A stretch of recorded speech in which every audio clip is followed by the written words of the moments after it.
Hello, what's up mga kaaraw-araw, sipag lang. So kanina, pagkatapos umulan, naisipan kong i-grass cutter itong area 3. Yung area 3 na ito, yung tinatawag kong area 3 is puno ng tanim na kamote na hindi ko na malaya na nabuhay din pala after nung malakas na bagyuhan na nalubog sila. Marami akong tanim dito na halos nasa mahigit 500 puno na kamoting kahoy. Dahil nga na bagyo at binaha, lumubog sila sa tubig, may ilan din namang nabuhay. So sa kabila ng pagiging busy ko sa area 1 at sa area 2, hindi ko na malaya na sobrang sukal na pala ng area 3. Pero hindi ko naman hinayaan na mapabayaan na lang dahil sayang naman yung mga naunang paghihirap. So ngayon, in-grass cutting ko, ito na yung resulta. Medyo hindi ko lang siya natapos dahil panggabi pa rin tayo, papasok pa tayo mamaya. Ginagawa ko lang naman tong sideline. Pagka may bakanting oras, tira. Pagka may bakante, tabas. At the same time, maaliwalas na yung puno ng kamuting kahoy kung mapapansin nyo. Tara, pakita ko sa inyo.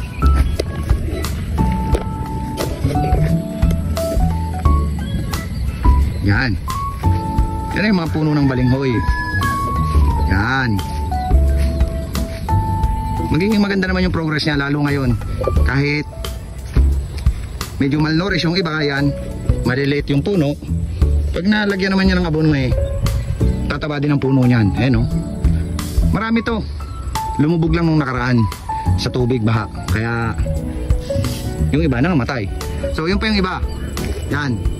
Kailangan ko nga lang din linisin sa ibang araw pagka nakasilip ulit tayo ng bakanting oras dahil sinasabay ko lang din naman siya sa oras ng panggabi ako. So